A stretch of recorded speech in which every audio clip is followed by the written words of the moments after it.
Hello everyone, this is Dennis Harrigan with Connecticut Wealth Management, and I'm joined by my awesome colleagues Emily Wood and Megan Trask. Hello, how are you guys?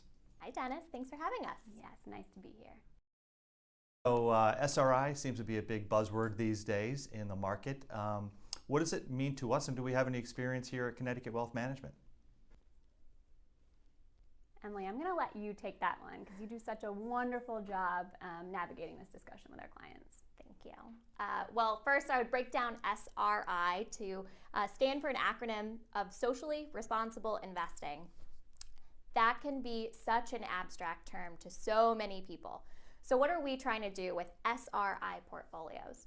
We're really trying to understand what are your values and then layering those values onto your portfolio. So a lot of people, I think, tend to think of SRI portfolios as green portfolios, environmental causes. But that's where the conversation starts, not where it stops. Really about, again, what do you hold sacred? What are you trying to make better in the world? Those are all things that you can layer onto your portfolio strategy here with Connecticut Wealth. Yeah, and maybe I'll spend just a minute talking about how the industry defines socially responsible investing. So from the highest level, it's really using environmental, social, and governance data points in your investment decision process. So that could look like looking at a company's carbon footprint. What's their pollution liabilities? How do they treat their employees? Are they paying a fair wage? Are their shareholder classes constructed in a way that's equitable? Do they have diversity in their leadership? All of those different factors. And you could look at them in a really narrow focus, and you could look at them in a really broad focus. Another part of socially responsible investing that I don't think gets as much of the limelight is the shareholder engagement piece. Yes. For those who don't know what that is, it's beyond just deciding where to invest those initial dollars. Once you actually make an investment in a company, you can then engage with that company to try to improve their behaviors and their business practices further. So that's another whole aspect of socially responsible investing that can get really exciting for clients. Yeah, so really taking ownership in the companies in which you are investing in. Absolutely, well put. Well, I've heard a lot about activist investing, and it sounds like that's kind of what you folks are talking about is activist financial planning. So once you've actually identified the values of the client and you've identified that SRI might make sense in their financial plan, how do you actually go about implementing SRI? Really good question. It's difficult to talk about implementation in great detail because, as Emily alluded to, it's such an individualized process. But what we think is really important to know is it's absolutely possible to build a diversified portfolio while incorporating traditional fundamental investment analysis and also incorporating some of the more non-traditional SRI data points. Again, this can take kind of a broad approach, or it can take a really specific and narrow approach.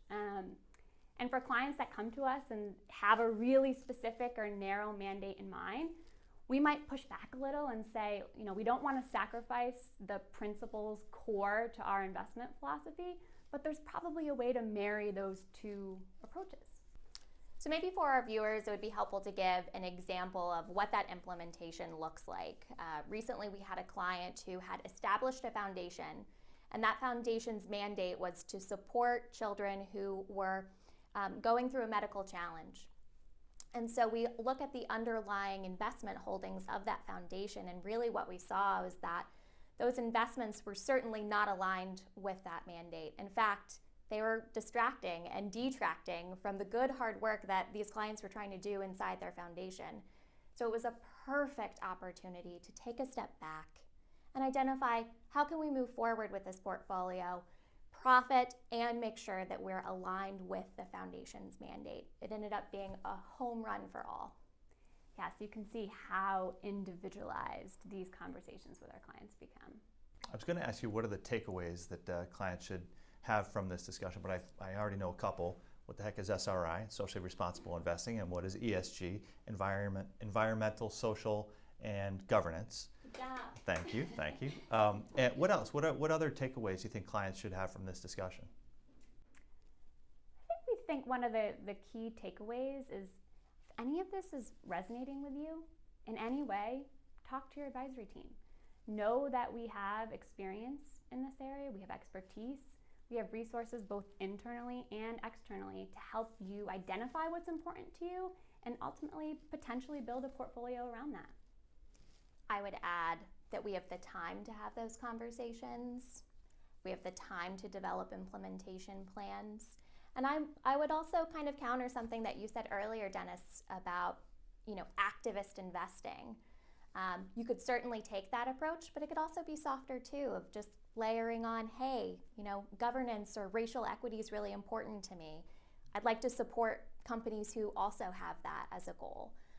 So again, just highly, highly tailored, customized solutions to profit and make progress with your portfolio. Awesome. Great. That's great. Thank you so much. I know this is a topic that has been in the news a bunch in the past year or two. It's still kind of cutting edge, and it's awesome to know that you two and our firm is right on the edge of these new kind of ideas. So it's great. Thank you. And for those that happen to be watching, if you have interest in SRI, socially responsible investing, please reach out, and we'd love to have a conversation with you. So thank you guys. Great job, and we'll see you soon. Stay well, everybody. Thanks, Dennis.